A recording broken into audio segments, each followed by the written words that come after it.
하나님께서 준비시키는 사람에게 반드시 나타나는 7가지 현상. 이것을 겪고 있다면 하나님이 당신을 부르고 계십니다. 하나님은 가장 사랑하는 사람에게 가장 힘든 시간을 주셨습니다. 모세는 40년을 기다렸습니다. 요셉은 감옥에서 13년을 보냈습니다. 아브라함은 약속을 받고도 25년을 더 기다려야 했습니다. 다윗은 기름 부음을 받고도 도망자의 삶을 살았습니다. 엘리야는 하나님의 음성을 듣기까지 광야에서 40일을 걸었습니다. 여러분, 이분들의 공통점이 무엇인지 아십니까? 하나님이 가장 크게 쓰신 사람들이라는 것입니다. 그런데 참 이상하지 않습니까? 하나님이 사랑하시는 사람이라면 좋은 것을 주셔야 하는 것 아닙니까? 형통하게 하시고 길을 열어주시고 축복하셔야 하는 것 아닙니까? 그런데 왜 사랑하는 사람에게 광야를 허락하시고 감옥을 허락하시고 끝이 보이지 않는 기다림을 허락하신 걸까요? 혹시 지금 여러분도 그런 자리에 계십니까? 기도해도 하늘이 막힌 것 같고 아무리 매달려도 아무것도 바뀌지 않는 것 같은 그 자리.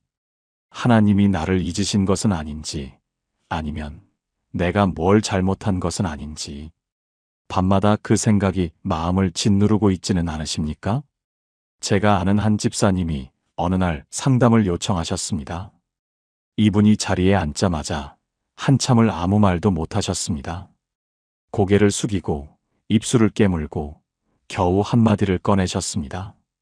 목사님, 하나님이 저를 버리신 것 같습니다. 3년째 기도하고 있는데 아무것도 안 바뀐다고 하셨습니다. 새벽마다 무릎 꿇었는데 하나님이 대답을 안 하신다고 하셨습니다. 그리고 이렇게 물으셨습니다. 제가 뭘 잘못한 겁니까? 그분의 손이 떨리고 있었습니다. 낡은 성경을 꼭 쥐고 있는 그 손이 떨리고 있었습니다. 그 손을 보는 순간 저는 아무 말도 할 수가 없었습니다. 그런데 그 떨리는 손을 바라보면서 한 사람이 떠올랐습니다. 광야에서 40년을 보낸 모세입니다. 이집트의 왕자였습니다. 최고의 교육을 받았고 최고의 인맥을 가졌고 자기 손으로 무엇이든 할 수 있다고 믿었던 사람이었습니다. 그런데 그 모든 것을 잃었습니다. 아무도 찾지 않는 광야에서 이름도 불러주지 않는 양들 앞에서 하루하루를 보내고 있었습니다. 세상이 그를 잊었습니다. 자기 자신마저 잊혀진 사람이 됐습니다. 40년입니다. 그런데 바로 그 자리에서 떨기나무에 불이 붙었습니다. 하나님이 모세를 부르신 것은 그가 준비됐을 때가 아니었습니다. 그가 완전히 내려놓았을 때, 아무것도 아닌 자리에 섰을 때, 바로 그때 하나님이 오셨습니다. 여러분, 성경을 깊이 들여다보면 놀라운 패턴이 보입니다. 하나님이 크게 쓰신 사람들에게는 공통으로 나타나는 현상이 있었습니다. 그것도 거의 예외 없이. 오늘 그 7가지를 하나씩 열어보려 합니다. 혹시 지금 여러분도 이해할 수 없는 시간을 보내고 계십니까? 끝이 보이지 않는 그 자리에서 하나님을 의심하고 계십니까? 이 7가지를 알게 되면 지금 여러분이 겪고 있는 그 시간이 완전히 다르게 보이기 시작할 것입니다. 하나님이 여러분을 잊으신 것이 아니라 준비시키고 계신 것이라는 증거를 발견하게 될 것입니다. 이 말씀에 마음이 열리시는 분은 아멘으로 고백해 주십시오. 첫 번째 붙들고 있던 것을 내려놓게 됩니다. 여러분에게 꼭 붙들고 있는 것이 있으십니까? 놓으면 안 될 것 같아서, 놓으면 무너질 것 같아서 두 손으로 꼭 쥐고 있는 것. 그것이 자녀 문제일 수도 있고, 건강 문제일 수도 있고, 경제적인 어려움일 수도 있습니다. 아니면 오랫동안 쌓아온 자존심이나 체면일 수도 있고, 내가 옳다는 그 확신일 수도 있죠. 누구에게나 있습니다. 놓지 못하는 것. 내가 이것만큼은 하면서 꽉 쥐고 있는 것이 있습니다. 하나님이 준비시키는 사람에게 가장 먼저 나타나는 현상이 있습니다. 바로 그 붙들고 있던 것을 내려놓게 되는 것입니다. 자발적으로 내려놓는 것이 아닙니다. 내려놓을 수밖에 없는 자리로 이끌려가는 것입니다. 성경에 이런 사람이 있습니다. 야곱입니다. 야곱이라는 이름의 뜻을 아십니까? 히브리어로 야코브입니다. 이 이름의 뜻이 놀랍습니다. 발꿈치를 잡는 자, 다른 말로 하면 속이는 자, 빼앗는 자라는 뜻입니다. 고대 근동에서 이름은 단순한 호칭이 아니었습니다. 이름은 곧 그 사람의 본질이었습니다. 그 사람의 정체성이고 운명이고 삶의 방향 그 자체였습니다. 부모가 이름을 지어주면 그 이름이 평생 그 사람의 삶을 규정했습니다. 이름이 곧 그 사람이었던 시대가 있었습니다. 그런데 야곱은 정말로 그 이름대로 살았습니다. 태어날 때부터 형 에서의 발꿈치를 잡고 나왔습니다. 자라서는 형의 장자권을 팥죽 한 그릇으로 속여서 빼앗았습니다. 아버지 이삭이 눈이 어두워졌을 때 형인 척 위장해서 축복까지 가로챘습니다. 외삼촌 라반에게 도망가서도 온갖 전략과 계산으로 재산을 불렸습니다. 야곱의 인생은 철저하게 내 손으로, 내 머리로, 내 전략으로 살아온 인생이었습니다. 붙잡고, 쥐고, 빼앗고, 속이는 인생. 놓으면 지는 줄 알았고, 빼앗아야 사는 줄 알았습니다. 그것이 야곱이라는 이름이 만들어낸 삶의 방식이었습니다. 그런데 그런 야곱에게 생애 가장 결정적인 밤이 찾아옵니다. 야복강입니다. 야곱은 20년 만에 고향으로 돌아가는 길이었습니다. 그런데 앞에서 형 에서가 400명의 군사를 이끌고 오고 있다는 소식이 들려옵니다. 20년 전에 축복을 빼앗긴 바로 그 형입니다. 야곱은 두려웠습니다. 야곱은 또 전략을 씁니다. 가족을 먼저 강 건너편으로 보냅니다. 재산도 나눠서 보냅니다. 선물도 여러 무리로 나눠서 에서에게 보냅니다. 혹시 한 무리가 쳐도 나머지는 살 수 있도록 평생 해온 것처럼 계산하고 전략을 세웁니다. 그렇게 가진 모든 것을 다 보내고 그 밤에 야곱은 야복강가에 홀로 남습니다. 아무것도 없습니다. 가족도 재산도 종도 선물도 다 보냈습니다. 야곱에게 남은 것은 자기 자신뿐이었습니다. 그런데 그 밤에 누군가가 야곱과 씨름을 시작합니다. 밤새도록 씨름합니다. 누구와 씨름한 것입니까? 하나님이셨습니다. 창세기 32장 25절입니다. 그 사람이 자기가 야곱을 이기지 못함을 보고 야곱의 환도뼈를 쳤으므로 야곱의 환도뼈가 그 사람과 씨름할 때에 위골되었더라. 환도뼈가 위골됐습니다. 허벅지 관절이 빠진 것입니다. 걸을 수가 없습니다. 서 있을 수도 없습니다. 도망칠 수도 없습니다. 평생 두 발로 뛰어다니며 붙잡고 빼앗던 그 야곱이 더 이상 혼자 힘으로 설 수 없는 사람이 된 것입니다. 바로 그 순간 하나님이 물으십니다. 내 이름이 무엇이냐? 여러분, 이 질문이 왜 중요한지 아십니까? 전지전능하신 하나님이 야곱의 이름을 모르셔서 물으신 것이 아닙니다. 야곱 스스로 자기 입으로 고백하게 하신 것입니다. 환도뼈가 빠져서 더 이상 도망칠 수도 없고 속일 수도 없고 전략을 세울 수도 없는 그 자리에서 하나님은 야곱에게 물으신 것입니다. 너는 누구냐? 야곱이 대답합니다. 야곱입니다. 여러분, 이 한마디의 무게를 느끼십시오. 평생 자기 이름의 뜻을 누구보다 잘 알았을 야곱입니다. 그 이름이 부끄러웠을 것입니다. 그래서 더 세게 붙잡았고, 더 많이 속였고, 더 빠르게 뛰었을 것입니다. 이름값을 이기려고 평생을 발버둥 친 것입니다. 그런데 그 밤 환도뼈가 빠진 채로 더 이상 뛸 수도 속일 수도 없는 그 자리에서 야곱은 처음으로 있는 그대로의 자기 자신을 하나님 앞에 내놓은 것입니다. 이 한마디가 고백입니다. 나는 속이는 자입니다. 나는 빼앗는 자입니다. 나는 내 힘으로 살아온 자입니다. 나는 놓으면 죽는 줄 알고 평생 붙잡고만 살아온 자입니다. 평생 숨기고 포장하고 전략으로 덮어왔던 자기 자신을 그 밤에 하나님 앞에서 처음으로 있는 그대로 내려놓은 것입니다. 그때 하나님이 말씀하십니다. 내 이름을 다시는 야곱이라 부를 것이 아니요 이스라엘이라 부를 것이니라. 이는 내가 하나님과 및 사람들과 겨루어 이겼음이니라. 창세기 32장 28절. 이스라엘이라는 이름에는 하나님과 겨루어 이긴 자라는 뜻이 있습니다. 그런데 히브리어를 더 깊이 들여다보면 하나님이 다스리시는 자라는 의미도 함께 담겨 있습니다. 속이는 자에서 하나님이 다스리시는 자로, 내 힘으로 살던 자에서 하나님의 손에 붙들린 자로 이름이 바뀌었습니다. 이름이 바뀌었다는 것은 인생이 바뀌었다는 것입니다. 정체성이 완전히 바뀐 것입니다. 그런데 여러분, 그 변화가 일어난 시점을 잘 보십시오. 환도뼈가 빠진 후입니다. 더 이상 혼자 설 수 없게 된 후입니다. 평생 붙잡던 것을 놓을 수밖에 없게 된 그 자리에서 비로소 새 이름이 주어진 것입니다. 하나님은 야곱의 능력을 빼앗으신 것이 아닙니다. 야곱이 자기 능력에 기대는 것을 멈추게 하신 것입니다. 그래야 하나님께 기대는 법을 배울 수 있으니까요.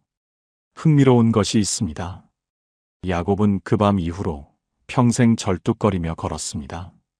환도뼈가 완전히 회복되지 않았기 때문입니다. 그런데 성경은 그 절뚝거리는 야곱을 비극으로 기록하지 않습니다.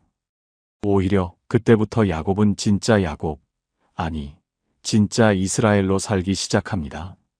절뚝거린다는 것은 매 걸음마다 자기 약함을 기억한다는 뜻입니다. 매 걸음마다 나는 하나님 아니면 안 된다는 것을 몸으로 느낀다는 뜻입니다. 그 절뚝거림이 야곱을 하나님 곁에 머물게 한 은혜였습니다. 지금 여러분의 삶에서도 비슷한 일이 일어나고 있지는 않습니까? 내 인맥이 작동하지 않고, 내 경험이 통하지 않고, 내 전략이 먹히지 않는 시간, 내가 붙들고 있던 것이 하나씩 무너져 내리는 시간, 내 힘으로 해보려 했는데 해볼수록 더 안 되는 그 시간, 그것이 벌이 아닙니다. 하나님이 여러분의 환도뼈를 만지고 계신 것입니다. 내 힘으로 서지 못하게 하셔서 하나님의 팔에 안기게 하시려는 것입니다.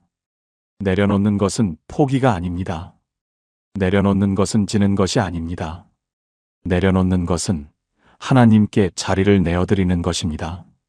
그리고 바로 그 자리에서 하나님은 여러분에게 새 이름을 주실 준비를 하고 계십니다. 함께 기도하시겠습니까? 하나님 아버지, 감사합니다. 제가 꼭 붙들고 있던 것들이 있었습니다. 놓으면 무너질 것 같아서, 놓으면 끝날 것 같아서 두 손으로 꽉 쥐고 있었습니다. 그러나 오늘 야곱의 이야기 앞에서 깨닫습니다. 내려놓는 것이 포기가 아니라 하나님께 자리를 내어드리는 것임을. 주님, 제 환도뼈를 만져주십시오. 내 힘으로 서려는 이 고집을 꺾어주시고 하나님의 팔에 안기는 삶을 살게 해주십시오. 야곱에게 새 이름을 주신 것처럼 저에게도 새 이름을 주시옵소서. 예수님의 이름으로 기도합니다. 아멘. 이것이 하나님이 준비시키는 사람에게 나타나는 첫 번째 현상입니다. 붙들고 있던 것을 내려놓게 되는 것.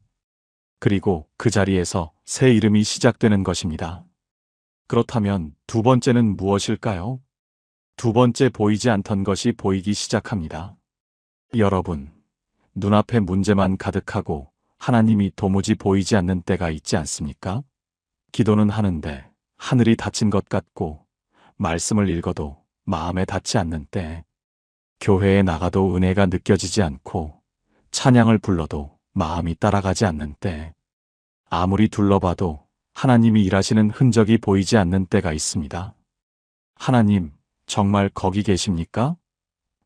이 질문이 마음 한가운데서 올라오는 때가 있죠. 하나님이 준비시키는 사람에게 나타나는 두 번째 현상이 있습니다. 보이지 않던 것이 보이기 시작하는 것입니다. 영적인 눈이 열리는 것입니다. 열왕기하 6장에 놀라운 장면이 기록되어 있습니다. 당시 아람 나라와 이스라엘은 전쟁 중이었습니다. 아람 왕이 매번 이스라엘을 치려고 작전을 세우는데 번번이 실패합니다. 어디에서 매복하겠다고 계획하면 이스라엘이 미리 알고 피하는 것입니다. 한두 번이 아닙니다. 매번 그랬습니다. 아람 왕은 격분합니다. 누가 우리 중에서 이스라엘 왕에게 정보를 넘기고 있느냐? 그때 한 신하가 대답합니다. 왕이여, 우리 가운데 첩자가 있는 것이 아닙니다.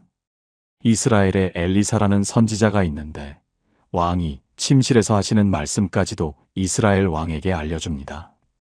아람 왕이 결심합니다. 그 선지자를 잡겠다. 엘리사가 어디에 있는지 알아내어 대군을 보냅니다.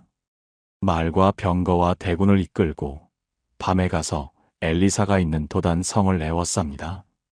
도단 성은 작은 성읍이었습니다. 성벽도 높지 않았고 군사력이라 할 것도 없었습니다.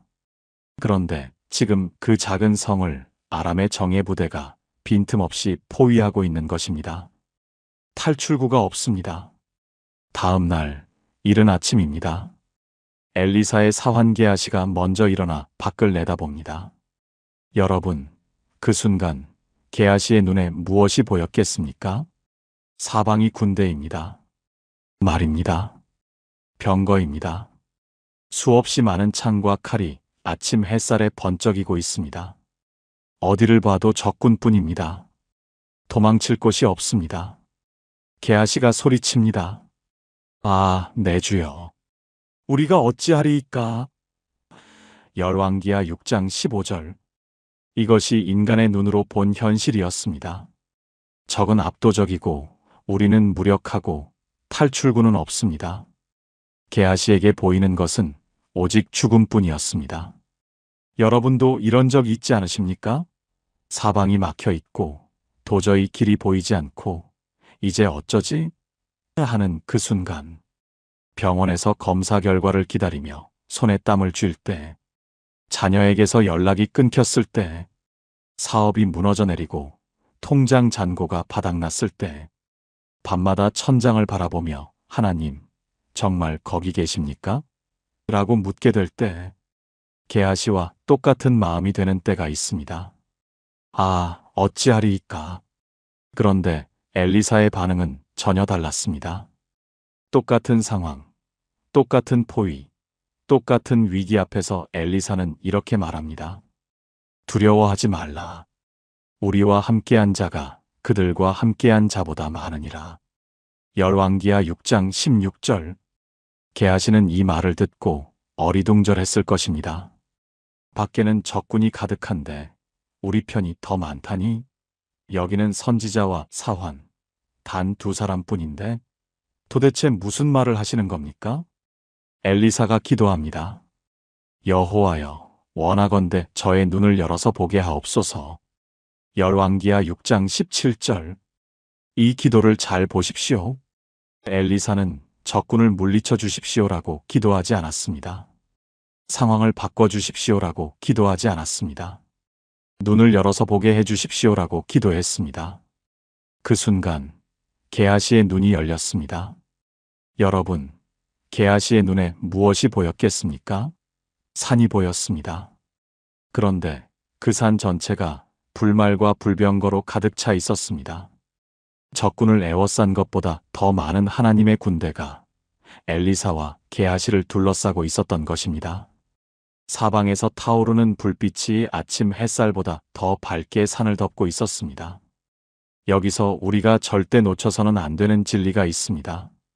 하나님의 군대는 게하시가 기도한 후에 나타난 것이 아닙니다. 엘리사가 기도한 후에 하늘에서 내려온 것이 아닙니다. 그들은 이미 거기에 있었습니다. 처음부터 거기에 있었습니다. 적군이 포위하기 전부터 거기에 있었습니다. 다만 게하시의 눈이 열리지 않았을 뿐입니다. 이것이 핵심입니다. 하나님이 안 계신 것이 아닙니다. 하나님이 일하지 않으시는 것이 아닙니다. 하나님의 불말과 불병거는 이미 여러분 곁에 있습니다. 다만 우리의 영적인 눈이 아직 열리지 않았을 뿐입니다. 생각해 보십시오. 게하시에게 보인 것과 엘리사에게 보인 것. 상황은 똑같았습니다. 적군은 똑같이 포위하고 있었습니다. 그런데 한 사람은 어찌하리이까를 외쳤고 다른 한 사람은 두려워하지 말라를 선언했습니다. 무엇이 달랐습니까? 보이는 것이 달랐습니다. 눈이 달랐습니다. 하나님이 준비시키는 사람에게 일어나는 변화가 바로 이것입니다. 같은 상황을 보면서도 다르게 보기 시작하는 것. 문제만 보이던 눈에 하나님이 보이기 시작하는 것. 이것이 영적 시력의 회복입니다. 많은 분들이 이렇게 기도하십니다. 하나님 와주십시오. 하나님 도와주십시오. 하나님, 이 상황을 바꿔주십시오. 그 기도가 틀린 기도는 아닙니다. 그러나 어쩌면 지금 우리에게 가장 필요한 기도는 이것일 수 있습니다. 하나님, 제 눈을 열어주십시오. 이미 일하고 계신 하나님을 볼 수 있게 해주십시오. 하나님이 준비시키는 사람은 이 눈이 열리기 시작하는 사람입니다. 문제 너머에 있는 하나님의 손길을 발견하기 시작하는 사람입니다. 적군 너머에 불말과 불병거가 있다는 것을 믿기 시작하는 사람입니다. 병실 안에서도 하나님의 임재를 느끼고 텅 빈 통장 앞에서도 하나님의 공급하심을 신뢰하고 막힌 길 앞에서도 하나님이 열어주실 문을 기대하는 사람입니다. 여러분, 지금 눈앞에 적군만 보이십니까? 문제와 걱정과 두려움만 보이십니까? 그 너머를 보시기 바랍니다. 하나님의 군대는 이미 여러분을 둘러싸고 있습니다. 여러분이 포위된 것이 아닙니다. 여러분을 위협하는 그 문제가 하나님의 군대에 의해 포위되어 있는 것입니다. 매일 아침 일어나서 이렇게 기도해 보십시오. 하나님, 오늘도 제 눈을 열어주십시오. 이미 일하고 계신 하나님을 볼 수 있는 눈을 허락해 주십시오. 이 기도를 시작하면 놀라운 일이 일어납니다. 똑같은 하루인데 그 하루 안에서 하나님의 손길이 보이기 시작합니다. 우연이라고 생각했던 일들이 하나님의 인도하심으로 보이기 시작합니다. 불평만 하던 자리에서 감사가 올라오기 시작합니다. 그것이 영적 시력이 열리는 것입니다. 그것이 하나님이 준비시키는 사람에게 일어나는 두 번째 변화입니다. 함께 기도하시겠습니까? 하나님 아버지, 감사합니다. 저의 눈에는 문제만 보였습니다. 어려움만 보였습니다. 적군만 보였습니다. 그래서 두려웠고, 그래서 흔들렸고, 그래서 어찌하리이까를 반복했습니다. 그러나 오늘 이 말씀 앞에서 고백합니다. 하나님, 제 눈을 열어주십시오. 문제 너머에 계신 하나님을 보게 하시고 이미 저를 둘러싸고 계신 하나님의 군대를 보게 하소서. 게하시의 눈이 열렸던 것처럼 오늘 저의 영적인 눈도 열어주시옵소서. 보이지 않는 것을 믿는 믿음의 눈을 허락해 주시옵소서. 예수님의 이름으로 기도합니다. 아멘. 이것이 두 번째 현상입니다. 보이지 않던 것이 보이기 시작하는 것. 하나님이 준비시키는 사람은 영적인 눈이 열리기 시작합니다. 그런데 세 번째는 더 놀랍습니다. 세 번째 환경은 안 바뀌는데 내가 달라지기 시작합니다. 혹시 이런 경험 있으십니까? 열심히 기도했습니다. 간절히 매달렸습니다. 새벽마다 교회에 나갔습니다. 금식도 했습니다. 그런데 환경은 그대로입니다. 병은 그대로이고 자녀 문제는 그대로이고 경제적 어려움도 그대로입니다. 남편과의 관계도 교회 안에서의 갈등도 이웃과의 문제도 하나 바뀐 것이 없습니다. 그래서 이렇게 생각하게 됩니다. 기도해도 소용없나 보다. 하나님이 응답을 안 하시나 보다. 나는 은혜 받을 자격이 없나 보다. 그런데 여러분, 하나님이 일하실 때 놀라운 비밀이 하나 있습니다. 하나님은 환경을 먼저 바꾸시는 분이 아닙니다.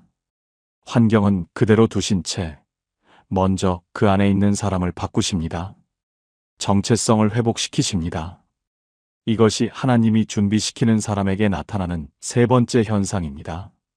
사사기에 기드온이라는 사람이 등장합니다. 기드온의 시대가 어떤 시대였는지를 먼저 아셔야 이 이야기가 가슴에 닿습니다.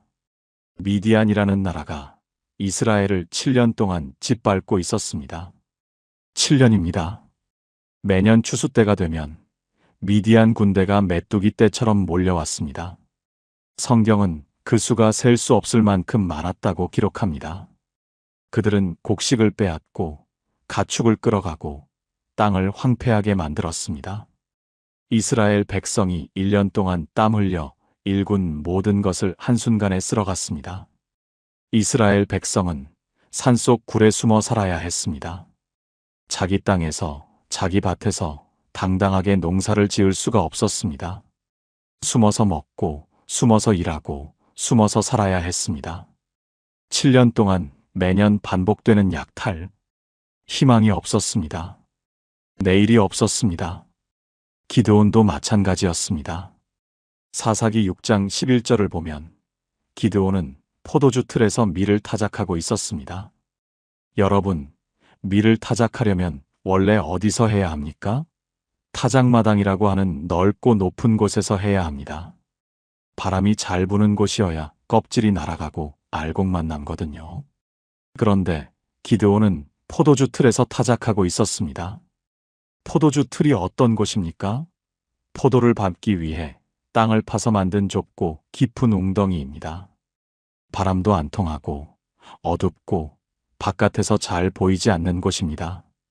왜 거기서 했겠습니까? 미디안 군대에게 들키지 않으려고 숨어서 한 것입니다. 자기 땅에서 자기 곡식을 숨어서 타작하고 있었던 것입니다. 이것이 기드온의 현실이었습니다. 두려움에 숨어 사는 삶. 7년째 아무것도 바뀌지 않는 삶.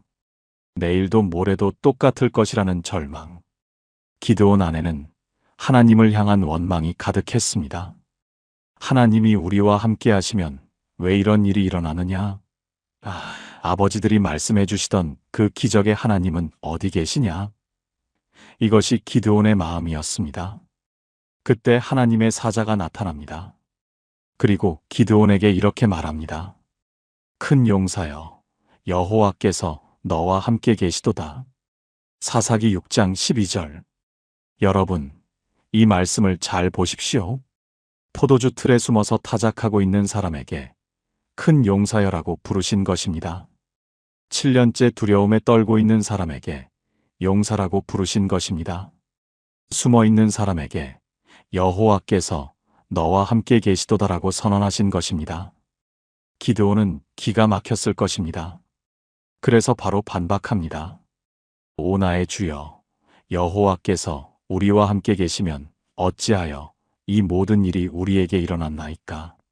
우리 조상들이 일러 말하기를 여호와께서 우리를 애굽에서 올라오게 하신 것이 아니냐 하고 우리에게 전한 그 모든 이적이 어디 있나이까? 사사기 6장 13절. 기드온의 말 속에는 상처가 있습니다.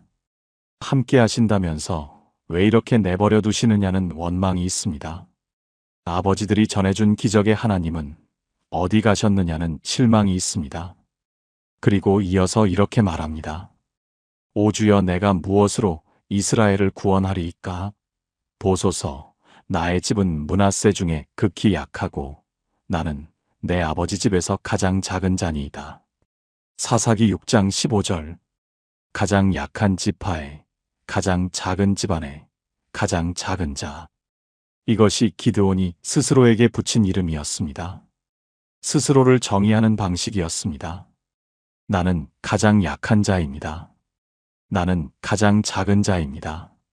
나는 아무것도 할 수 없는 자입니다. 혹시 여러분도 스스로에게 이런 이름을 붙이고 살고 계시지는 않습니까? 나는 이제 늙었으니까.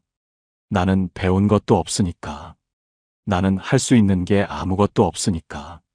나는 이미 늦었으니까. 나는 실패한 사람이니까.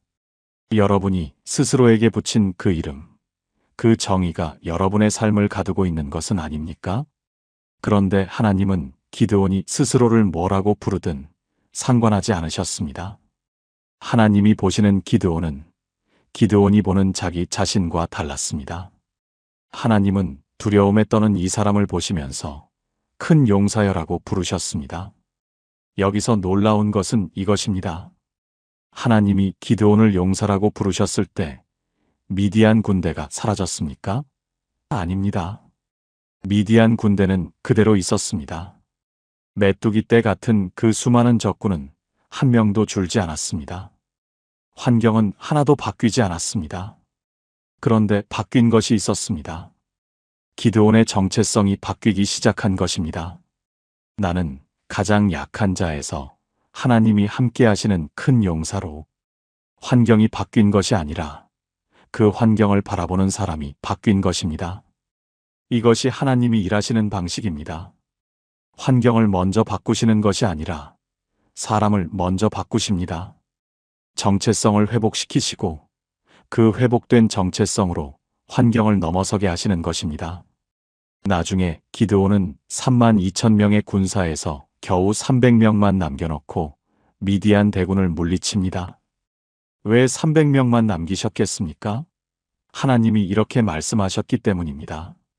이스라엘이 나를 거슬러 스스로 자랑하며 말하기를 내 손이 나를 구원하였다 할까 하노라. 사사기 7장 2절. 32,000명으로 이기면 내 힘으로 이겼다고 자랑할 것입니다.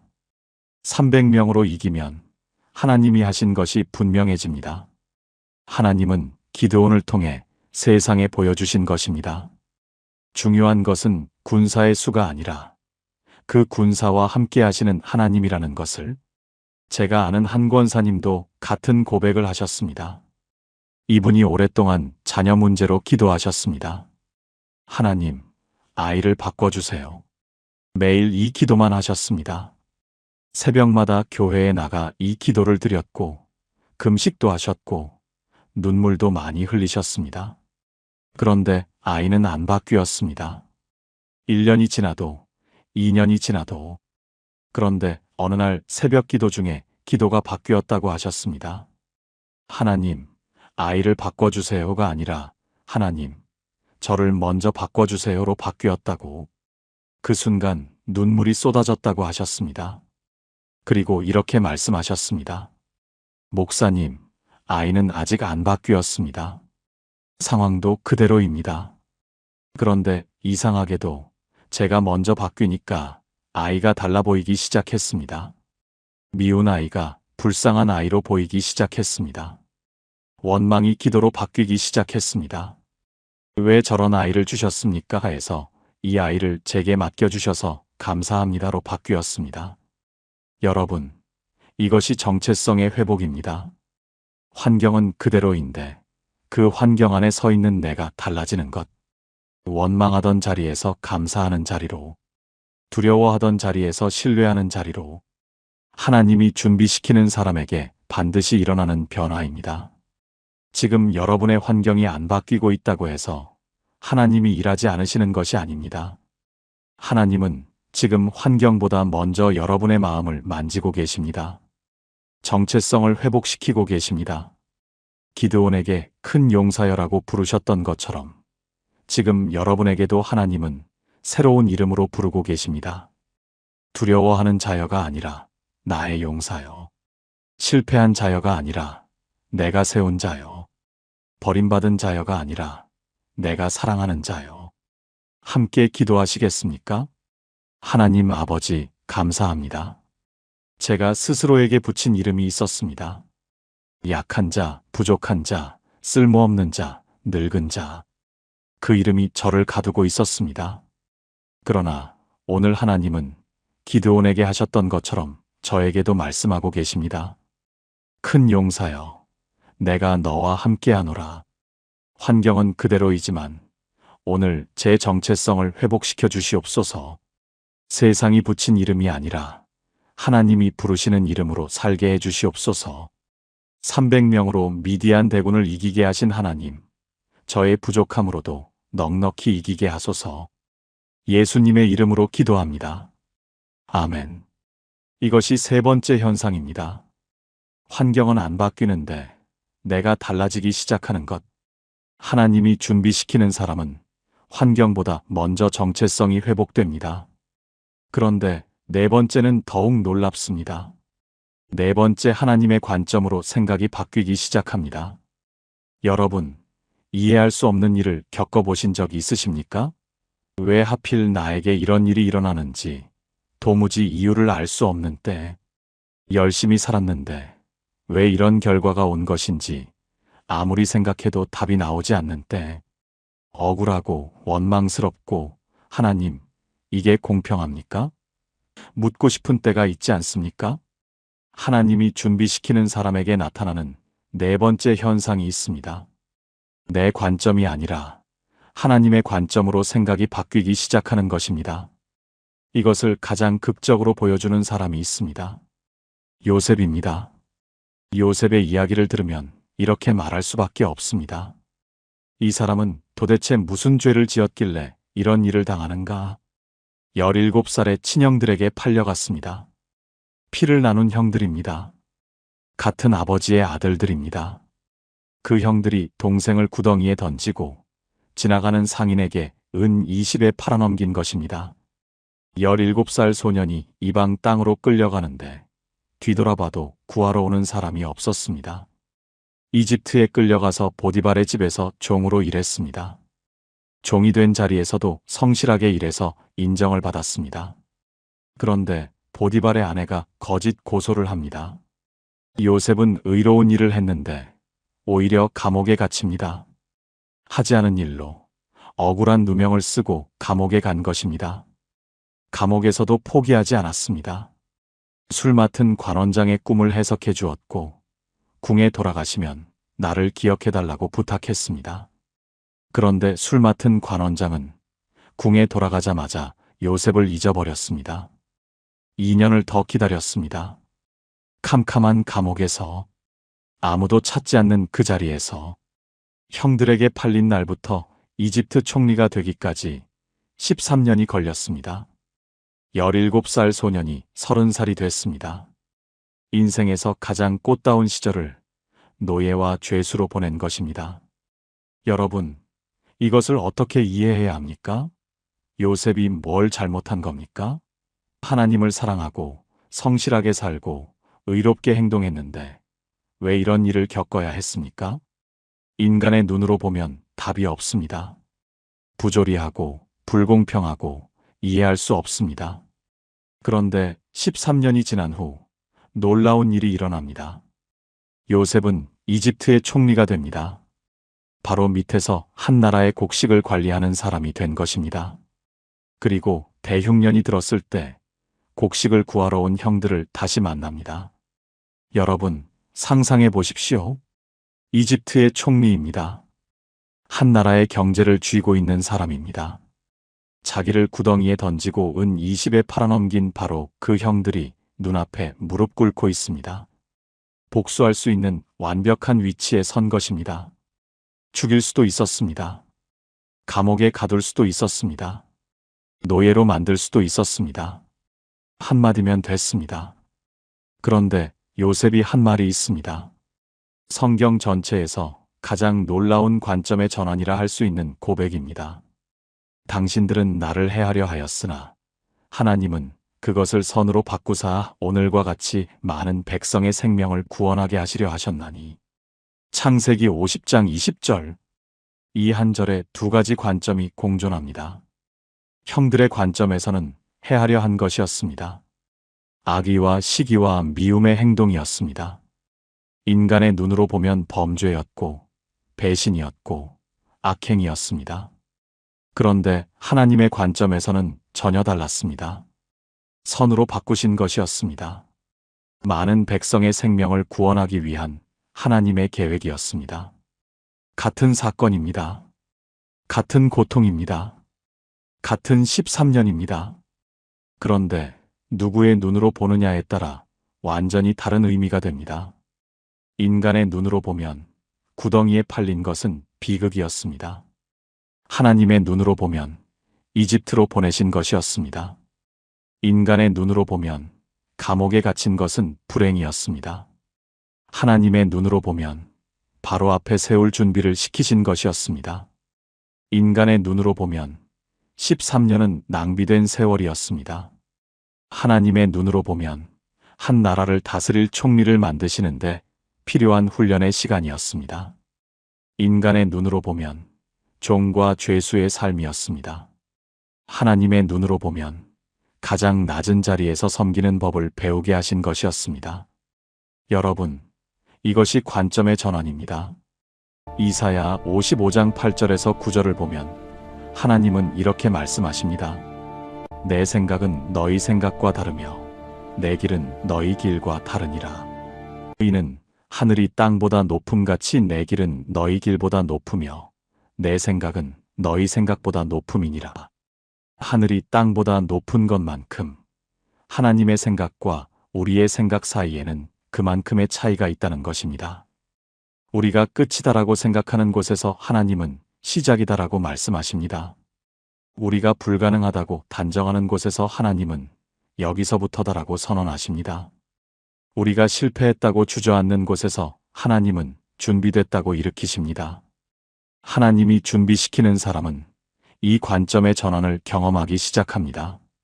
어제까지 불행이라고 생각했던 일 속에서 하나님의 손길을 발견합니다. 실패라고 단정했던 시간 속에서 훈련의 의미를 깨닫기 시작합니다. 막힌 문 앞에서도 하나님이 다른 문을 열고 계시다는 것을 믿기 시작합니다. 혹시 지금 여러분이 겪고 있는 일이 도무지 이해가 되지 않으십니까? 왜 하필 나에게? 왜 하필 지금? 왜 하필 이런 방식으로? 어쩌면 그 이유는 아직 때가 되지 않았기 때문일 수 있습니다. 요셉도 구덩이에서는 몰랐습니다. 감옥에서도 몰랐습니다. 그러나 때가 되었을 때 13년의 모든 조각이 하나로 맞춰졌습니다. 그리고 그때 요셉의 입에서 나온 고백이 이것입니다. 하나님은 그것을 선으로 바꾸셨습니다. 여러분도 반드시 그 고백을 하게 될 날이 올 것입니다. 지금은 보이지 않아도, 지금은 이해되지 않아도 때가 되면 여러분도 이렇게 고백하게 될 것입니다. 아, 그때 그 일이 이래서 있었구나. 하나님이 이것을 선으로 바꾸셨구나. 함께 기도하시겠습니까? 하나님 아버지, 감사합니다. 저는 제 생각으로, 제 눈으로만 상황을 판단해 왔습니다. 이해되지 않으면 원망했고, 뜻대로 되지 않으면 실망했습니다. 그러나 오늘 요셉의 고백 앞에서 깨닫습니다. 하나님의 생각은 저의 생각과 다르고, 하나님의 길은 저의 길보다 높습니다. 지금 이해되지 않는 이 시간도 하나님의 선하신 계획 안에 있음을 믿습니다. 요셉처럼 때가 되면 하나님이 선으로 바꾸셨다고 고백할 수 있는 그날을 바라보며 오늘을 견디게 하소서. 예수님의 이름으로 기도합니다. 아멘. 이것이 네 번째 현상입니다. 내 관점이 하나님의 관점으로 바뀌기 시작하는 것. 같은 상황을 보면서도 전혀 다르게 해석하기 시작하는 것입니다. 그런데 다섯 번째는 많은 분들이 가장 힘들어 하시는 부분입니다. 다섯 번째, 기다림의 시간이 길어집니다. 여러분, 기다림이 너무 길어서 지치신 적 있으십니까? 1년을 기도했습니다. 안 바뀝니다. 3년을 기도했습니다. 여전히 안 바뀝니다. 5년, 10년. 언제까지 기다려야 하는지 끝이 보이지 않는 기다림. 기다림은 아무것도 하지 않는 시간처럼 느껴집니다. 멈춰 있는 시간처럼 느껴집니다. 뒤처지고 있는 시간처럼 느껴집니다. 하나님이 잊으신 시간처럼 느껴집니다. 그러나 하나님이 준비시키는 사람에게는 이 기다림의 시간이 반드시 찾아옵니다. 그리고 그 기다림은 우리가 예상하는 것보다 훨씬 깁니다. 이것이 다섯 번째 현상입니다. 이 기다림을 가장 오래 경험한 사람이 있습니다. 아브라함과 사라입니다. 아브라함이 하나님의 약속을 처음 받은 것은 75세 때였습니다. 하나님이 말씀하셨습니다. 내가 너로 큰 민족을 이루고 내게 복을 주어 내 이름을 창대하게 하리니. 창세기 12장 2절. 큰 민족을 이루겠다는 약속입니다. 그러려면 아들이 있어야 합니다. 그런데 아브라함에게는 아들이 없었습니다.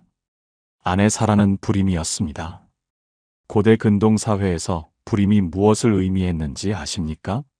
자녀가 없다는 것은 단순히 개인적인 슬픔이 아니었습니다. 그 사회에서 여성의 존재 가치와 직결되는 문제였습니다. 후손이 없다는 것은 이름이 끊긴다는 것이고, 이름이 끊긴다는 것은 존재가 지워지는 것과 같았습니다. 사라에게 불임은 개인적 아픔을 넘어 매일 마주하는 사회적 수치이자 존재론적 위기였습니다. 그런데 하나님이 약속하신 것입니다. 너를 통해 큰 민족을 이루겠다고. 아브라함은 그 약속을 믿었습니다. 그리고 기다렸습니다. 1년이 지났습니다. 아무 일도 일어나지 않습니다. 5년이 지났습니다. 여전히 아무 일도 없습니다. 10년이 지났습니다. 아브라함은 85세, 사라는 75세가 됐습니다. 아이의 기미는 전혀 없습니다. 10년이라는 시간이 얼마나 긴지 아십니까?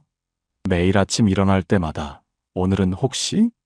하는 기대를 품었을 것입니다. 매달 실망을 반복했을 것입니다. 그 실망이 120번 넘게 반복된 것입니다. 사라가 먼저 한계에 부딪힙니다.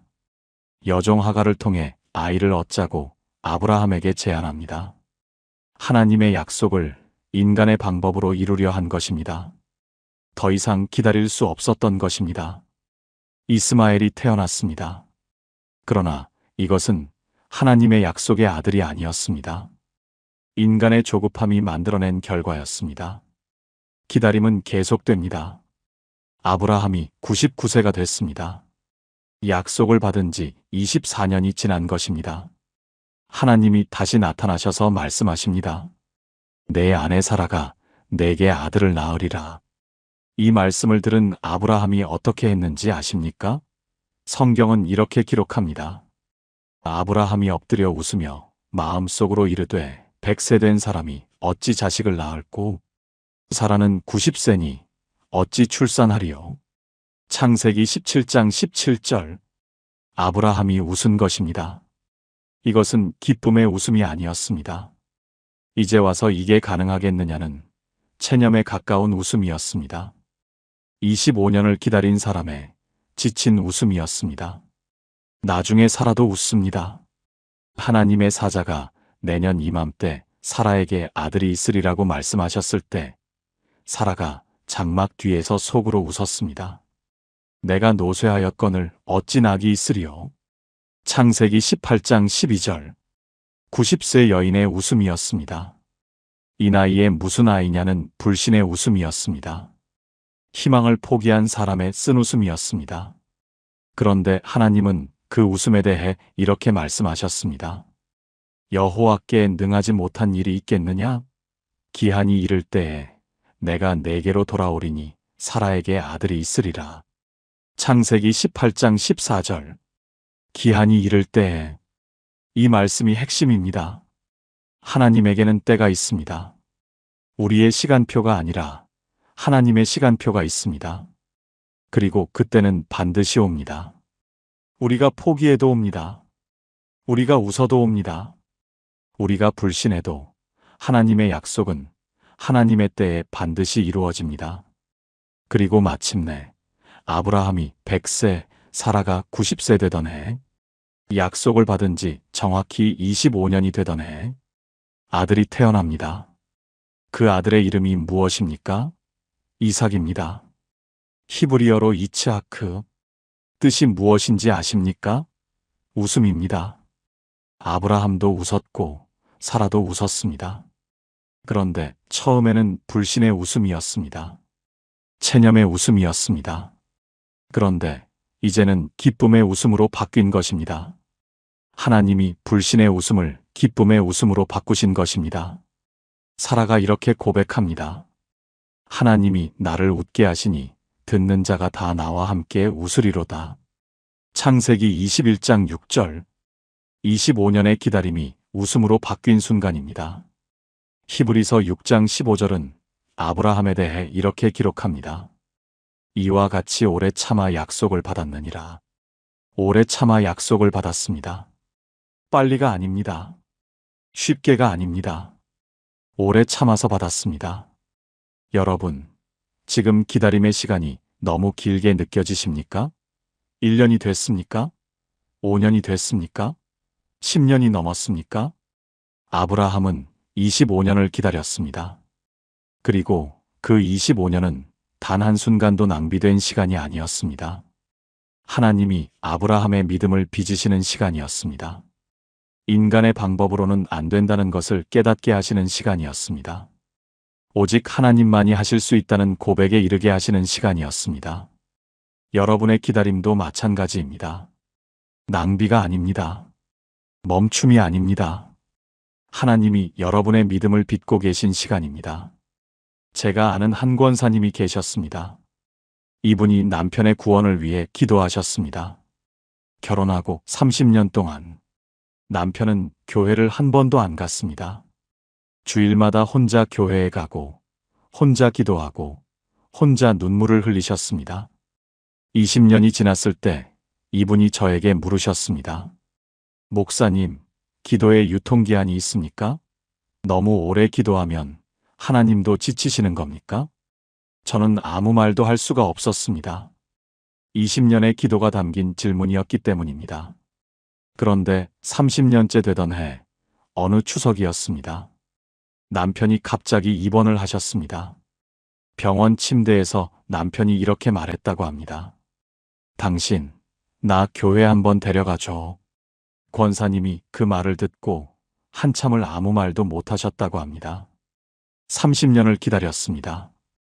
포기하고 싶은 날이 수천 번이었을 것입니다.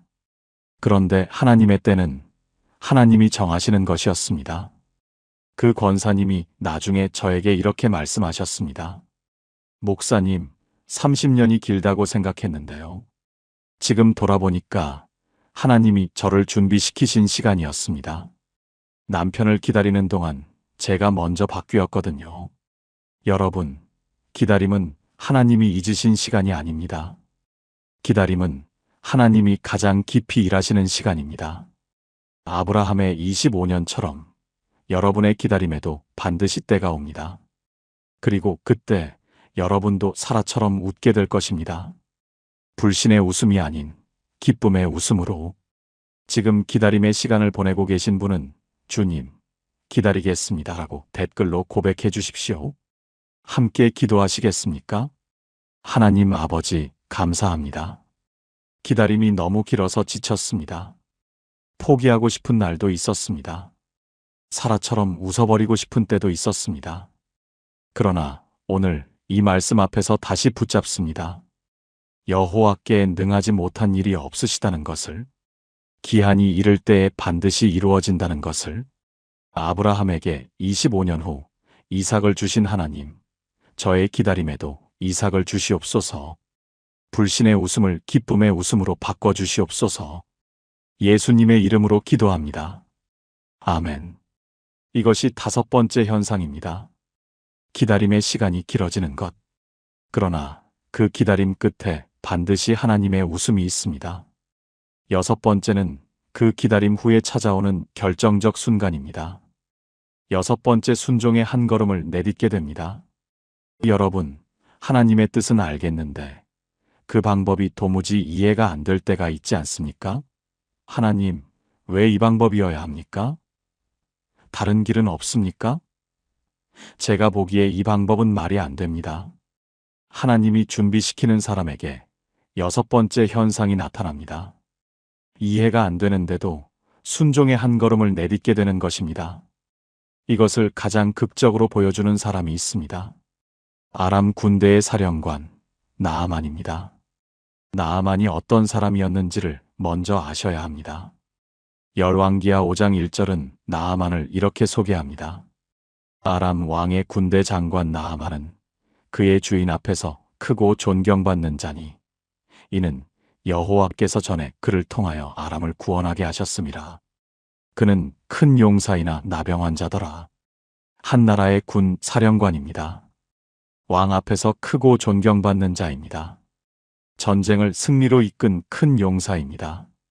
지위도 명예도 권력도 다 가진 사람이었습니다. 그는 큰 용사이나 나병한 자더라. 이 한 문장이 나아만의 비극입니다. 모든 것을 가졌지만 한 가지가 그의 모든 것을 무너뜨리고 있었습니다. 피부가 허물어지는 나병. 당시에 나병은 치료할 수 없는 병이었습니다. 사회적으로도 부정한 자로 분리되는 병이었습니다. 군 사령관으로서의 위엄과 체면이 이 병 하나 때문에 흔들리고 있었던 것입니다. 나아만은 이스라엘에 가면 고칠 수 있다는 소식을 듣고 길을 떠납니다. 은 10달란트, 금 6,000세겔, 의복 10벌을 가지고 갔습니다. 엄청난 재물입니다. 군사령관답게 모든 것을 완벽하게 준비해서 갔습니다. 엘리사의 집에 도착합니다. 말과 병거를 거느리고 당당하게 문 앞에 섭니다. 그런데 엘리사는 직접 나오지도 않았습니다. 사환을 보내 전갈만 전합니다. 요단강에 가서 몸을 7번 씻으라. 그러면 네 살이 회복되어 깨끗하리라. 열왕기하 5장 10절. 나아만은 분노합니다. 그가 반드시 내게로 나와 서서 그의 하나님 여호와의 이름을 부르고 그 자리 위에 손을 흔들어 나병을 고칠 줄로 생각하였거늘. 열왕기하 5장 11절. 나아만이 기대한 것은 이랬습니다. 선지자가 직접 나와서 자기를 맞이하고 거룩한 의식을 행하고 하나님의 이름을 부르며 손을 흔들어 기적적으로 치유하는 것. 군사령관에게 걸맞는 위험 있는 치유를 기대한 것입니다. 그런데 돌아온 대답은 요단강에서 7번 씻으라. 나아만은 분노를 터뜨립니다. 다메섹의 아바나, 강과 바르발 강이 이스라엘 모든 강물보다 낫지 아니하냐? 내가 거기서 씻으면 깨끗하지 아니하겠느냐? 열왕기하 5장 12절. 여러분, 나아만의 분노를 이해하실 수 있겠습니까? 실제로 아바나 강과 바르발 강은 아름다운 강이었습니다. 맑고 깨끗하고 풍성한 물이 흐르는 강이었습니다. 반면에 요단강은 어떤 강이었습니까? 좁고 탁하고 초라한 강이었습니다. 아람의 강들에 비하면 보잘것없는 개울에 가까웠습니다. 군사령관의 자존심이 허락하지 않았습니다. 차라리 우리나라 강에서 씻겠다. 나아만은 노하여 돌아갑니다. 그때 나아만의 종들이 다가와 말합니다. 아버지여, 선지자가 당신에게 큰 일을 하라 했더라면 아니하셨겠나이까? 그가 당신에게 씻어 깨끗하게 하라 한 것이 어찌 더 어렵겠나이까? 열왕기하 5장 13절. 이 종들의 말이 나아만의 마음을 움직입니다. 그렇습니다. 큰 일이었으면 했을 것입니다. 전쟁이라면 싸웠을 것입니다. 큰 돈을 내라 했으면 냈을 것입니다. 그런데 그냥 가서 씻으라는 이 단순한 말 앞에서 자존심이 버티고 있었던 것입니다. 순종의 문제는 대부분 능력의 문제가 아닙니다. 자존심의 문제입니다. 체면의 문제입니다. 내가 왜 저렇게까지 해야 하느냐는 자아의 문제입니다. 나아만이 마침내 결심합니다. 요단강으로 내려갑니다. 그 위대한 군 사령관이 자존심을 내려놓고 탁한 요단강에 몸을 담급니다. 한 번, 아무 변화가 없습니다. 두 번, 여전히 그대로입니다. 세 번, 달라진 것이 없습니다. 네 번, 아무 일도 일어나지 않습니다. 다섯 번, 변함이 없습니다. 여섯 번, 여전히 나병은 그대로입니다. 여러분, 여섯 번째까지 아무 변화가 없었을 때 나아만은 어떤 마음이었겠습니까? 역시 안 되는 거 아닌가? 내가 속은 건 아닌가? 이게 무슨 의미가 있는가? 포기하고 싶었을 것입니다. 6번이나 씻었는데 아무 일도 없으니까요. 그러나 나아만은 7번째를 선택합니다. 마지막 한 번을 선택합니다. 이해가 안 되는데도, 결과가 안 보이는데도 한 번 더. 7번째 올라왔을 때 그의 살이 어린아이의 살같이 회복되어 깨끗하게 되었더라. 열왕기하 5장 14절. 어린아이의 살같이 됐습니다. 군사령관의 거칠고 상한 피부가 갓 태어난 아기의 살결처럼 새로워진 것입니다. 나아만은 자기 팔을 내려다보았을 것입니다. 믿을 수 없었을 것입니다. 그 순간 눈물이 흘렀을 것입니다. 치유는 7번째에 일어났습니다. 그러나 진짜 변화는 첫 번째 물에 들어갈 때 이미 시작됐습니다. 자존심을 내려놓고 순종의 한 걸음을 내디딘 그 순간에, 여러분, 순종은 이해가 된 다음에 하는 것이 아닙니다. 결과가 보인 다음에 하는 것이 아닙니다. 이해가 안 되는데도 하는 것이 순종입니다. 결과가 안 보이는데도 하는 것이 순종입니다. 지금 하나님이 여러분에게 요단강을 가리키고 계시지는 않습니까? 여러분의 자존심이 허락하지 않는 그 한 걸음, 여러분의 체면이 막고 있는 그 한 가지, 왜 이렇게까지 해야 합니까? 하고 묻고 싶은 그것. 하나님이 준비시키는 사람은 그 한 걸음을 내딛습니다. 이해가 안 돼도, 결과가 안 보여도, 자존심이 버티고 있어도 그 한 걸음을 내디딜 때 하나님의 역사가 시작됩니다. 함께 기도하시겠습니까? 하나님 아버지, 감사합니다. 제 자존심이, 제 체면이 순종의 발목을 잡고 있었습니다. 왜 이 방법이어야 합니까?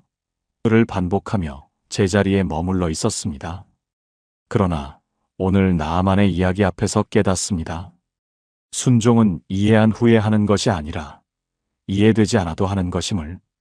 주님, 제 자존심을 내려놓게 하시고 요단강에 들어가는 그 한 걸음을 내딛게 하소서. 첫 번째에 안 돼도, 여섯 번째에 안 돼도, 일곱 번째까지 순종하는 믿음을 주시옵소서. 예수님의 이름으로 기도합니다. 아멘. 이것이 여섯 번째 현상입니다. 이해가 안 되는데도 순종의 한 걸음을 내딛게 되는 것. 하나님이 준비시키는 사람은 자존심을 내려놓고 하나님의 방법에 순종하기 시작합니다.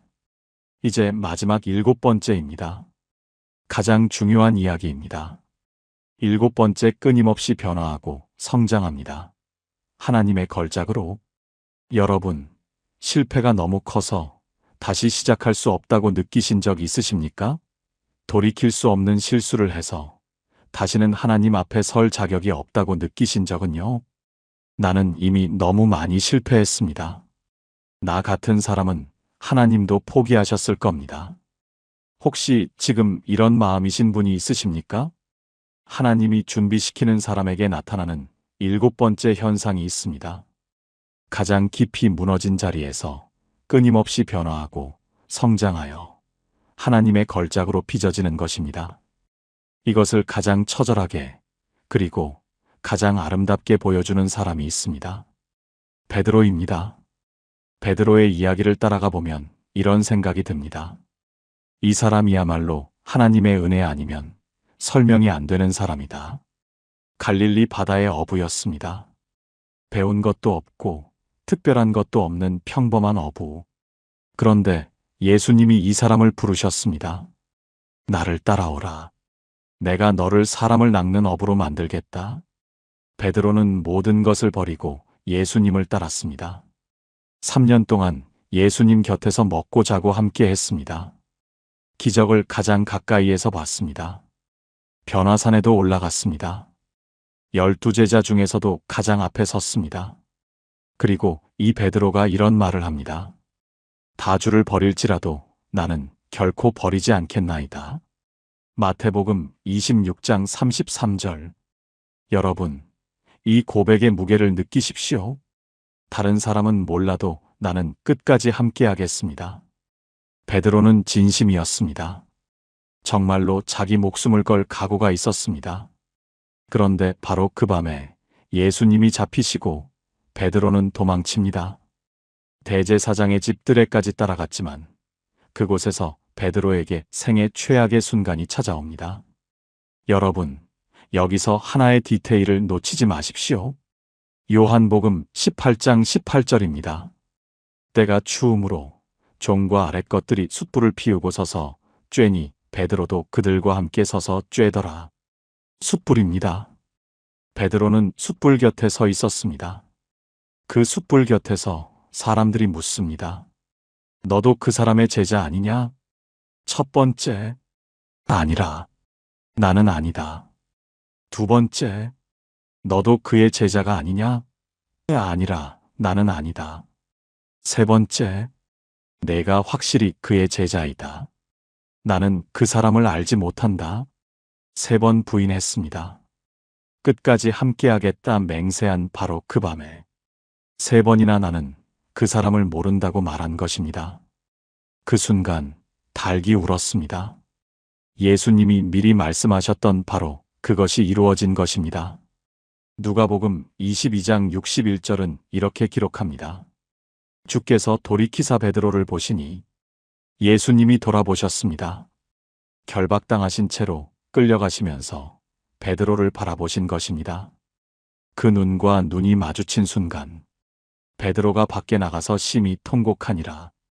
여러분, 이 통곡의 깊이를 느끼실 수 있으십니까? 끝까지 함께하겠다고 맹세해놓고 숯불 옆에서 3번이나 나는 모른다고 한 자기 자신, 돌아보시는 예수님의 눈, 그 눈빛 속에는 원망도 실망도 아닌 아픔이 있었을 것입니다. 베드로는 무너졌습니다. 완전히 무너졌습니다. 예수님이 십자가에서 죽으시고 부활하신 후 베드로는 다시 갈릴리 바다로 돌아갑니다. 고기를 잡으러 간 것입니다. 예수님을 만나기 전에 하던 일로 돌아간 것입니다. 나는 끝났다. 나는 자격이 없다. 베드로의 마음이 그랬을 것입니다. 그런데 부활하신 예수님이 갈릴리 바다가에 나타나십니다. 그리고 여러분, 여기서 놀라운 디테일이 나옵니다. 요한복음 21장 9절입니다. 육지에 올라보니 숯불이 있는데 그 위에 생선이 놓였고 떡도 있더라. 숯불입니다. 여러분, 이것이 우연이겠습니까? 베드로가 3번 부인한 곳이 숯불 곁이었습니다. 부활하신 예수님이 베드로를 다시 만나신 곳에도 숯불이 있었습니다. 하나님은 베드로가 무너진 바로 그 자리로 다시 오신 것입니다. 숯불이 베드로를 다시 그 밤으로 데려갔을 것입니다. 그 수치와 통곡의 기억이 밀려왔을 것입니다. 그 숯불 곁에서 예수님이 물으십니다. 시몬아, 네가 나를 사랑하느냐? 한 번. 주님, 그렇습니다. 내가 주님을 사랑하는 줄 주님이 아십니다. 내 어린 양을 먹이라. 2번. 시몬아, 네가 나를 사랑하느냐? 주님, 그렇습니다. 제가 주님을 사랑하는 줄 주님이 아십니다. 내 양을 치라. 3번. 시몬아, 네가 나를 사랑하느냐? 3번째 물으셨을 때 성경은 이렇게 기록합니다. 베드로가 근심하여. 요한복음 21장 17절. 3번째 질문에 베드로가 근심한 것입니다. 왜겠습니까? 3번 부인했기 때문입니다. 3번 물으시는 이 질문이 3번 부인한 그 밤을 떠올리게 했기 때문입니다.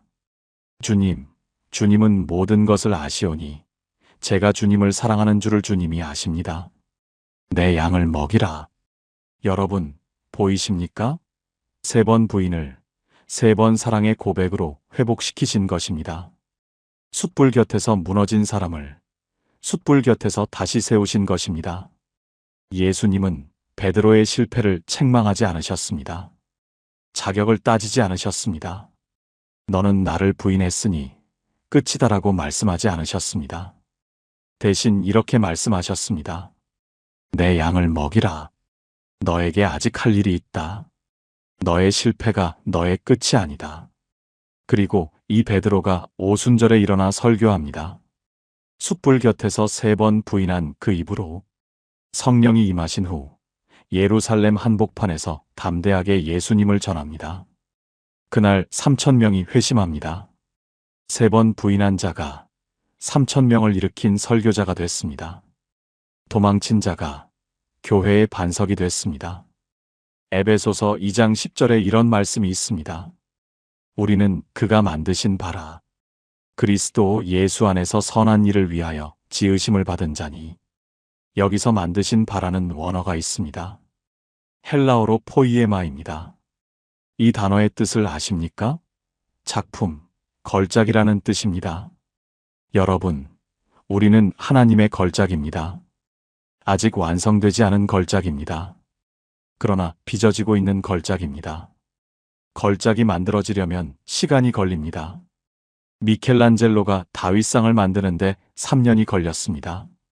사람들이 물었습니다. 이 거대한 대리석에서 어떻게 다윗을 만들어냈습니까?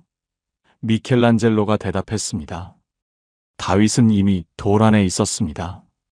나는 다윗이 아닌 부분을 깎아냈을 뿐입니다. 하나님도 여러분 안에서 걸작을 보고 계십니다. 지금 여러분의 눈에는 거친 돌덩이처럼 보일 수 있습니다. 실패와 상처와 부족함만 보일 수 있습니다. 그러나 하나님의 눈에는 이미 걸작이 보입니다. 지금 하나님은 여러분 안에서 걸작이 아닌 부분을 깎아내고 계신 것입니다. 빌립보서 1장 6절 말씀입니다. 너희 안에서 착한 일을 시작하신 이가 그리스도 예수의 날까지 이루실 줄을 우리는 확신하노라. 시작하신 이가 이루실 것입니다. 시작은 하나님이 하셨습니다. 그리고 마무리도 하나님이 하실 것입니다. 여러분이 중간에 실패해도, 중간에 넘어져도, 중간에 부인해도 하나님은 포기하지 않으십니다. 베드로를 보십시오. 3번 부인한 그 자리에서 3번 사랑을 고백하게 하시고, 도망친 그 사람을 교회의 반석으로 세우시고, 가장 처참하게 무너진 자를 가장 위대하게 쓰셨습니다. 여러분의 실패가 여러분의 끝이 아닙니다. 여러분의 무너짐이 여러분의 결론이 아닙니다. 하나님은 무너진 바로 그 자리로 다시 오시는 분입니다. 숯불 곁에서 무너뜨린 것을 숯불 곁에서 다시 세우시는 분입니다. 그리고 여러분을 걸작으로 빚어가고 계십니다. 지금 이 순간에도 깎이는 것이 아픕니다. 다듬어지는 것이 고통스럽습니다. 그러나 그것은 하나님이 여러분을 포기하지 않으셨다는 증거입니다. 걸작을 만드시는 중이라는 증거입니다. 함께 기도하시겠습니까? 하나님 아버지, 감사합니다. 저는 실패했습니다. 베드로처럼 부인한 적이 있습니다. 도망친 적이 있습니다. 나는 끝났다고 생각한 적이 있습니다. 그러나 오늘 이 말씀 앞에서 깨닫습니다. 하나님은 제가 무너진 바로 그 자리로 다시 오시는 분이심을, 숯불 곁에서 무너뜨린 것을 숯불 곁에서 다시 세우시는 분이심을, 저를 포기하지 않으시고 걸작으로 빚어가고 계시는 하나님, 착한 일을 시작하신 이가 반드시 이루어 주실 줄 믿습니다. 예수님의 이름으로 기도합니다. 아멘. 이것이 7번째 현상입니다. 가장 깊이 무너진 자리에서 끊임없이 변화하고 성장하여 하나님의 걸작으로 빚어지는 것. 하나님은 여러분을 포기하지 않으셨습니다. 통합 기도문. 사랑하는 성도님들, 지금까지 하나님이 준비시키는 사람에게 나타나는 7가지 현상을 함께 나누었습니다. 이 7가지 말씀을 하나로 모아 함께 기도드리겠습니다. 하나님 아버지, 감사합니다. 오늘 이 말씀을 통해 저희의 눈을 열어주셨습니다. 야곱의 야복강처럼 제가 붙들고 있던 것을 내려놓게 하시니 감사합니다. 내려놓는 것이 포기가 아니라 하나님께 자리를 내어드리는 것임을 깨닫게 하셨습니다. 엘리사의 기도처럼 저의 영적인 눈을 열어주시니 감사합니다. 문제만 보이던 눈에 하나님의 군대가 보이기 시작합니다. 기드온에게 큰 용사여라고 부르셨던 것처럼 저의 정체성을 회복시켜 주시니 감사합니다. 환경이 아니라 그 환경 안의 선저를 먼저 바꾸시는 하나님의 방식을 신뢰합니다. 요셉처럼 고백합니다. 지금 이해되지 않는 이 시간도 하나님은 선으로 바꾸실 줄 믿습니다. 제 관점이 아니라 하나님의 관점으로 이 삶을 바라보게 하소서. 아브라함과 사라처럼 기다림의 시간 가운데서도 하나님의 약속을 붙잡게 하소서. 여호와께 능하지 못한 일이 없으시며 기한이 이를 때에 반드시 이루어질 줄을 믿습니다. 불신의 웃음을 기쁨의 웃음으로 바꿔주소서. 나아만처럼 이해가 안 돼도 순종의 한 걸음을 내딛게 하소서. 제 자존심, 제 체면, 제 고집을 내려놓고 하나님의 방법에 온전히 순종하게 하소서. 그리고 베드로처럼 고백합니다. 주님, 주님은 모든 것을 아시옵니다. 제가 주님을 사랑하는 줄을 주님이 아십니다. 3번 넘어져도 3번 일으키시는 하나님. 숯불 곁에서 무너진 저를 숯불 곁에서 다시 세우시는 하나님. 착한 일을 시작하신 이가 반드시 이루실 줄을 확신합니다. 저희는 하나님의 걸작, 포이에마입니다. 아직 완성되지 않았지만 빚어지고 있는 작품입니다. 오늘도 깎이고 다듬어지는 이 과정이 아프지만 그것이 하나님이 저희를 포기하지 않으셨다는 증거임을 믿습니다. 이 모든 고백과 기도를 예수 그리스도의 이름으로 올려드립니다. 아멘. 마무리. 사랑하는 성도님들, 지금까지 하나님이 준비시키는 사람에게 반드시 나타나는 7가지 현상을 함께 나누었습니다. 첫째, 붙들고 있던 것을 내려놓게 됩니다. 야곱은 야복강에서 환도뼈가 빠진 후에 새 이름을 받았습니다. 둘째, 보이지 않던 것이 보이기 시작합니다. 게하시의 눈이 열렸을 때 불말과 불병거는 이미 거기에 있었습니다. 셋째, 환경은 안 바뀌는데 내가 달라지기 시작합니다. 하나님은 기드온을 포도주 틀에서 큰 용사여라고 부르셨습니다. 넷째, 하나님의 관점으로 생각이 바뀝니다. 요셉은 13년의 고통 끝에 하나님이 선으로 바꾸셨다고 고백했습니다. 다섯째, 기다림의 시간이 길어집니다. 아브라함은 25년을 기다린 끝에 불신의 웃음이 기쁨의 웃음으로 바뀌었습니다. 여섯째, 순종의 한 걸음을 내딛게 됩니다. 나아만은 자존심을 내려놓고 요단강에 7번 몸을 담갔을 때 어린아이의 살같이 회복됐습니다. 일곱째, 끊임없이 변화하고 성장하여 하나님의 걸작이 됩니다. 베드로는 숯불 곁에서 3번 부인했지만 숯불 곁에서 3번 사랑을 고백하고 교회의 반석이 됐습니다. 도입부에서 말씀드렸습니다. 하나님이 저를 버리신 것 같다고 떨리는 손으로 낡은 성경을 붙잡고 계시던 그 집사님의 이야기를. 그런데 베드로를 보십시오. 3번이나 나는 그 사람을 모른다고 부인한 사람입니다. 가장 처참하게 무너진 사람입니다. 자격이라면 가장 없는 사람이었습니다. 그런데 하나님은 바로 그 사람을 통해 교회를 세우셨습니다. 3,000명을 살리는 설교자로 만드셨습니다. 가장 깊이 무너진 자를 가장 높이 세우셨습니다. 여러분, 지금 여러분은 버려진 자리에 있습니까? 아닙니다. 빚어지고 있는 자리에 있는 것입니다. 그리고 놀라운 진리는 그 두 자리가 같은 자리라는 것입니다. 하나님은 버리신 것이 아닙니다. 준비시키고 계신 것입니다. 그리고 하나님이 준비시키는 사람은 반드시 쓰임받습니다. 오늘 이 7가지 중에서 가장 마음에 닿은 것은 몇 번이었습니까? 아래 댓글에 번호를 남겨주십시오. 그리고 지금 여러분이 기도하고 있는 제목이 있다면 댓글에 함께 적어주십시오. 저도 그 기도 제목을 보며 함께 기도하겠습니다. 예를 들어 이렇게 적어주시면 됩니다. 저는 5번, 기다림이 가장 마음에 닿았습니다. 자녀의 구원을 위해 기도합니다. 3번이요. 제 정체성이 회복되기를 기도합니다. 이 말씀이 은혜가 되셨다면 더 많은 분들이 함께 들을 수 있도록 공유를 부탁드립니다. 여러분의 작은 나눔 하나가 누군가에게는 생명의 말씀이 될 수 있습니다. 하나님이 여러분을 준비시키고 계십니다. 그 준비의 시간을 믿으십시오. 야곱의 새 이름이, 게하시의 열린 눈이, 기드온의 용사라는 부르심이, 요셉의 선으로 바꾸심이, 아브라함의 웃음이, 나아만의 치유가, 베드로의 회복이 여러분에게도 반드시 임할 줄을 믿습니다. 하나님의 은혜와 평강이 여러분의 삶 위에 넘치시기를 축복합니다. 사랑합니다. 사랑합니다. 사랑합니다. 사랑합니다. 사랑합니다.